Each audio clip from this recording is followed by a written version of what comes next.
Hello friends, good morning to everyone. Welcome to the online channel of Sarupari Institute, Morbi. This is SYBCom and the subject is Accounting 4. એની અંદર આપણે part number 5 આજે start કરવા જઈ રહ્યા છીએ and we are learning chapter number 2, that is insolvency account. Okay. So આપણું આ format છે. સૌપ્રથમ આપણે ફોર્મેટ ડ્રો કરવાનું છે. સ્ટેટમેન્ટ ઓફ અફેર્સ અને ત્યારબાદ ડેફિશિયન્સી એકાઉન્ટ. ક્વેશ્ચન નંબર આપણે લર્ન કરવા જઈ રહ્યા છીએ. Page number 161 and sum number 6, Sri Unlucky. Question number 6. Okay. So let's start. Before we start the sum, એક ટિપ્સ છે કે જો તમે રકમ ઉપરથી તમને ખ્યાલ આવતો હોય કે ભાઈ આપણે જનરલી એટલી એન્ટ્રી જે છે કન્સિડર કરવાની થાય તો એ આપણે સ્ટેટમેન્ટ ફૂલ પેજ અથવા તો દોઢ પેજ જેટલું આપણે જે છે એ આપણે ડ્રો કરી લઈએ. ત્યારબાદ લિસ્ટ એ જે આપણે હેડિંગ સાથે કે અનસિક્યોર ક્રેડિટર છે, લિસ્ટ બી તો કે ફુલી સિક્યોર ક્રેડિટર છે, લિસ્ટ સી તો કે પાર્ટલી સિક્યોર ક્રેડિટર છે. તો આ રીતે આપણે લિસ્ટના નામ આપીને એટલી સ્પેસ જે છે એ રાખીને પ્રોપર મેનરની અંદર એક ફોર્મેટ ડ્રો કરી નાખવું જોઈએ. અધરવાઇઝ તમે જુઓ છો કે બંને બાજુ ચાર લિસ્ટ આપણે કરવાના થાય. તો એક પેજની અંદર તમે list A and list B, ત્યારે અહીંયા લિસ્ટ ઈ અને લિસ્ટ એફ, અને સેકન્ડ પેજની અંદર તમે list C, list D, G and H. જો આવી રીતે બે પેજની અંદર તમે ફોર્મેટ ડ્રો કરશો તો એ વાંચવા વાળાને અનુકૂળ થશે. તો આ રીતનું ફોર્મેટ તમે ડ્રો કરશો તો એક પ્રોપર મેનરની અંદર તમે બનાવી શકશો. ઓકે, નાવ સ્ટેટમેન્ટ આપણે તો રકમ તરફ જઈએ. Shri Unlucky was declared insolvent on 31st/12/2006. Any date આપેલી છે. From the below mentioned information, prepare statement of affairs and deficiency account. તમારે ફ્રેન્ડ્સ એક વાત ખાસ કન્સિડર કરવાની છે કે જ્યારે તમે આ લેક્ચર અટેન્ડ કરો ત્યારે કાં તો તમે તમારી ફેરબુકની અંદર રકમ જે છે લખી નાખો અથવા તો રકમ તમે સમજવા ટાઈમે સામે રાખો. જો લખી નાખો ધેટ ઇઝ વેરી બેટર, કેમ કે જો તમને એન્ટ્રીનો ખ્યાલ ત્યારે આવશે કે ત્યારે તમારી નજરની સામે રકમ હશે. ડિરેક્ટલી તમે આન્સર જે છે સમજી નહીં શકો. ટોટલ ક્રેડિટર્સ આપેલા છે 62,000, out of which ₹1,000 are for preferential creditors. Creditors of ₹15,000 has post mortgage on firm's building and the creditor of ₹40,000 has second mortgage of firm's building. Mortgage છે. The book value of building is ₹32,000 અને book value આપેલી છે. Estimated realization value of building is ₹25,000. આગળ debtors was ₹14,000. Estimated bad debt is ₹2,000. Estimated realization value of machine is ₹12,000, which is 60% of its book value. Stock at book value 6,000 is estimated to realize ₹4,000. Bank balance is ₹7,000. Next paragraph છે. He commenced the business on 1st January 2002 with initial capital of ₹20,000.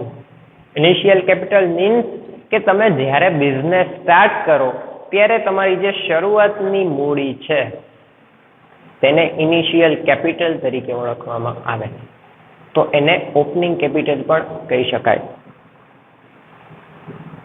The drawings were ₹200 more than the previous year. The drawings in 2006 were ₹1,800. The profit of business of first 4 year was rupees 4,200. The result for the last year is loss of rupees 6,200. Next paragraph. He paid rupees 4,000 to his friend creditor on 9 December 2006, which can be treated as a fraudulent transfer or fraudulent preference. એટલે કે પ્રથમ priority જેને payment કરવાની મળે એને fraudulent preference કહેવામાં આવે છે. He has gifted to his daughter on her wedding in December 2006 rupees 1,000. A bill discounted earlier was dishonored on 31st/12/2000 for rupees 1,200. Okay. So these are the detail for the sum. અમુક જે છે એ સમની અંદર format according table wise details આપેલી હોય છે. અમુક સમ જે છે that is complicated level of step 2. બરોબર, થોડુંક કોમ્પ્લિકેટેડ બનાવવા માટે પેરેગ્રાફ ફોર્મની અંદર તમને રકમ પ્રોવાઈડ કરવામાં આવશે. તો એને આપણે ડિફિકલ્ટ ન બનાવીને આપણે પેન્સિલથી એના નીચે અંડરલાઈન કરીને એ વસ્તુને આપણે હાઇલાઇટ કરી દેવાની. પેરેગ્રાફ વાળી રકમ હંમેશા 2 વાર વાંચો, સમજો કે શું કહેવા માંગે છે, ફૂલ પોઈન્ટ ક્યાં છે સેન્ટેન્સના. નકર શું થશે, સેન્ટેન્સનું એન્ડ જો તમને કન્સિડર નહીં થાય ત્યાંથી બીજું સેન્ટેન્સ સ્ટાર્ટ થતું હોય તો એ રકમને તમે એની અંદર કન્સિડર કરી લેશો. એટલે 2 વાર પૂરી રકમ વાંચવાની છે.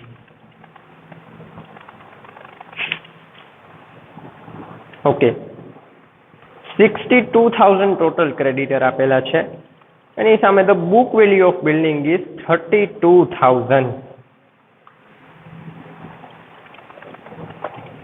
તો વેરી ફર્સ્ટ આપણે અનસિક્યોર ક્રેડિટર તરીકે લેવાના છે 32,000. ત્યારબાદ લાસ્ટ પેરેગ્રાફમાં કીધું છે ફ્રોડ્યુલન્ટ ટ્રાન્સફર. હવે એને આપણે ફ્રોડ્યુલન્ટ પ્રેફરન્સની એમાઉન્ટ જે છે 4,000 ફોર હિઝ ફ્રેન્ડ. તો હવે એમાઉન્ટ આપેલી છે પરંતુ અમુક સમય મર્યાદા કે કઈ રીતે પરત આવશે એની કોઈ પણ માહિતી નથી. એટલે આપણે એને અનસિક્યોર ક્રેડિટરની અંદર કન્સિડર કરવાનું છે. એમાઉન્ટ છે 4,000, that is fraudulent preference. ત્યારબાદ થર્ડ સ્ટેપ આપણું કોમન સ્ટેપ બધા સમની અંદર કે આપણે જોવાનું છે કે બિલ્સ ડિસઓનર્ડ આપેલા છે કે નહીં. યસ, તો last paragraph last sentence, a bill discounted earlier was dishonored on 31st/12/2006 and amount is 1,200. તો અહીંયા આપણે લખવાનું છે બિલ્સ ડિસઓનર્ડ રૂપીઝ 1,200, એક્સપેન્સિસ 37,200. નેક્સ્ટ આપણી પાસે છે લિસ્ટ બી, ફુલ્લી સિક્યોર ક્રેડિટર, જેની સામે કંઈક ને કંઈક મોર્ટગેજ હોય તે રીતનું. તો જોવાનું છે આપણે. Okay, creditors of rupees 15,000 as a first mortgage. Amount લખો ક્રેડિટર્સ જેના ઉપર ફર્સ્ટ મોર્ટગેજ છે 15,000. તેના ઉપર છે તો કે ફર્સ્ટ મોર્ટગેજ ઓન બિલ્ડિંગ. તો અહીંયા વેલ્યુ ઓફ બિલ્ડિંગ આપેલી છે થર્ડ પેરેગ્રાફમાં 25,000. તો લખવાનું થાય 25,000. એસ્ટિમેટેડ વેલ્યુ ઓફ બિલ્ડિંગ જેને આપણે શોર્ટમાં લખેલું છે ESC ફૂલ પોઈન્ટ બિલ્ડિંગ, એમાઉન્ટ 10,000. પણ આપણે એ વસ્તુ ખાસ માઇન્ડમાં કન્સિડર કરવાની છે કે જે એમાઉન્ટ છે એને આપણે બીના ટોટલને આપણે બહાર ડિસ્ક્રાઇબ કરવાનો નથી. ત્યારબાદ list C, partly secure creditors. તો પાર્ટલી સિક્યોર ક્રેડિટરમાં જોવાનું છે કે સેકન્ડ મોર્ટગેજ જે છે એ કઈ એસેટ્સ ઉપર પ્રોવાઈડ કરેલી છે. Okay, creditors say 14,000 has a second mortgage of firm's building. Okay, once again 40,000 amount. So partly secure creditor in the head of creditor amount is 40,000. 14,000 amount આપેલી છે creditors ની total. Okay. ત્યારબાદ આપણે જોવાનું છે કે બી ની અંદર જે વેલ્યુ રિમેનિંગ છે 10,000, તો એ મોર્ગેજ વેલ્યુ આપણે બાદ કરીને જે એસ્ટિમેટેડ વેલ્યુ કાઉન્ટ કરી, ત્યારબાદ 10,000 નો આપણને ગેપ મળેલો છે, એ અમાઉન્ટ આપણે ડાયરેક્ટ લઈ આવવાની છે અહીંયા. 14,000, 10,000 ગેપ આવ્યો 4,000, તો આપણે 4,000 ગેપ આઉટર કોલમમાં ડિસ્ક્રાઇબ કરવાનો છે. ત્યારબાદ last list D preferential creditor. તો તમે દરેક સમની અંદર જોશો કે આની એન્ટ્રી જે છે એ કોમન બેઝિસ પર હશે. Okay, amount of preferential creditor આપણે જોઈએ. Okay, so amount of preferential creditor આપણને આપેલી છે 1,000. સો આપણે અહીંયા લિસ્ટ ડી ની અંદર preferential creditor amount 1,000, payment as per contra 1,000, પૂરું પેમેન્ટ કરી દેવાનું છે. ત્યારબાદ આપણને ટોટલ મળશે 41,200. ઓકે, તો આપણે અત્યારે ટોટલને કન્સિડર કરવાનો નથી. This is for your information. જ્યારે બંને બાજુની એન્ટ્રી ક્લિયરલી આપણે શોર્ટ આઉટ કરી લઈએ, ત્યારબાદ આપણે ટોટલને કન્સિડર કરવાનો છે. List E, that is common for the unmortgaged assets. Okay, so very first machine provide કરેલું છે, તો એની એસ્ટિમેટેડ રિયલાઇઝેશન વેલ્યુ છે 12,000, ને આપણે 12,000 મૂક્યા, અને એની 60% of it book value. Okay, so એના 60% એમાઉન્ટ ઓફ બુક વેલ્યુ, એના 60% આપણને મળશે 20,000. બાકીની જે 40% એમાઉન્ટ આપણે એની અંદર પ્લસ કરી દઈએ એટલે આપણને એમાઉન્ટ મળે 20,000. તો અહીંયા બુક વેલ્યુ એની થશે 20,000. નેક્સ્ટ છે આપણી પાસે સ્ટોક. વેલ્યુ ઓફ સ્ટોક જોઈએ તો કે બુક વેલ્યુ છે એની 6,000 ને એસ્ટિમેટેડ ટુ રિયલાઇઝ 4,000. તો સ્ટોક આપણે લખ્યું છે book value 6,000 and estimated to realise that is 4,000. ત્યારબાદ bank balance is ₹7,000 bank balance આપેલી છે. તો બેંક બેલેન્સની અંદર રિયલાઇઝેશન વેલ્યુ જનરલી પ્રોવાઈડ કરવામાં આવેલી નથી હોતી in most of cases. So આપણે એને બેને જે વેલ્યુ બુક વેલ્યુ છે ને એસ્ટિમેટેડ ટુ રિયલાઇઝ વેલ્યુ તરીકે કન્સિડર કરવાની છે. 1,000 bank and realisation value that is 1,000.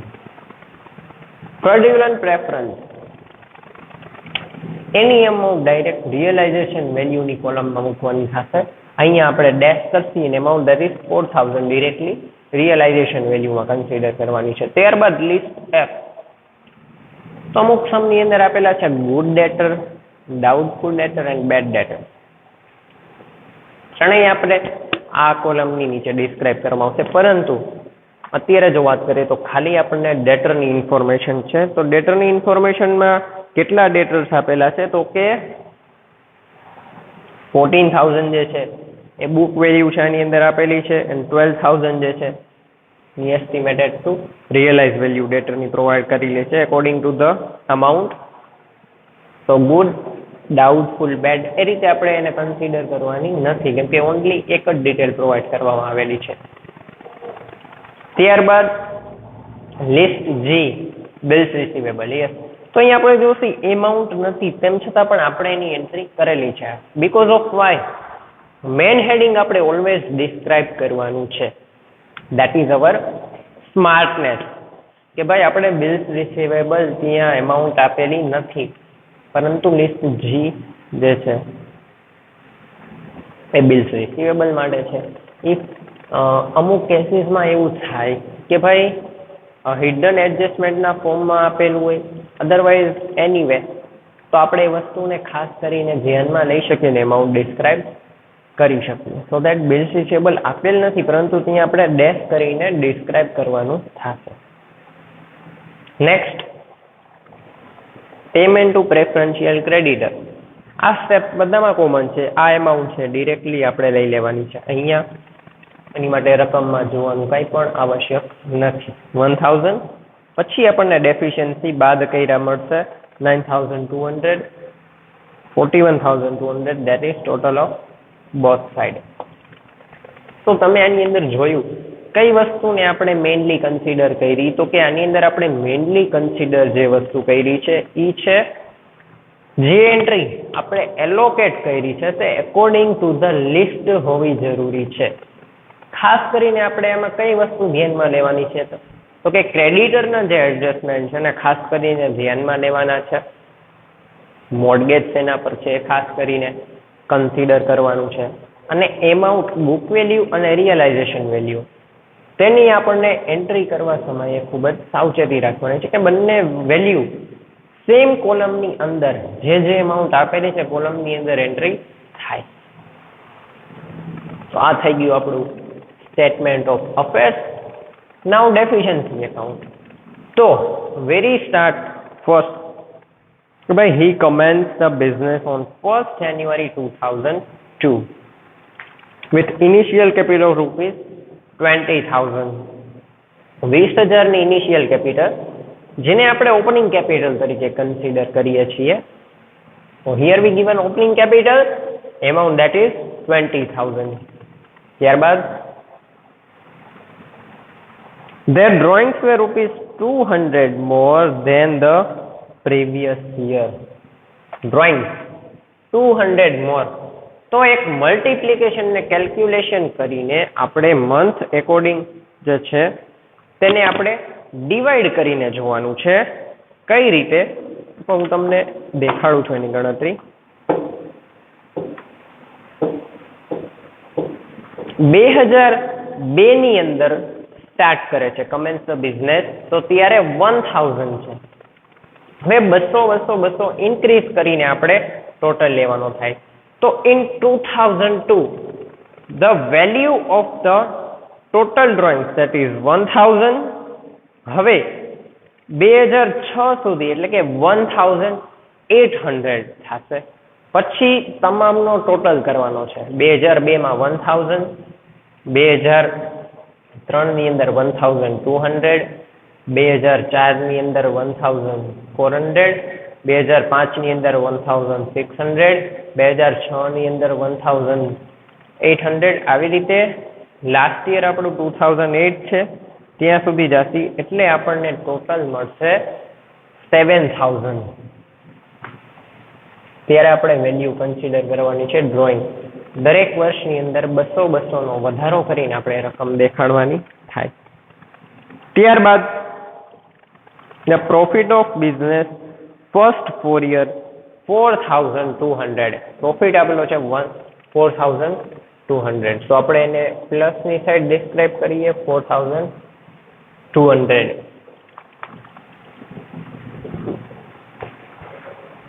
The result for the last year is loss of rupees 6200.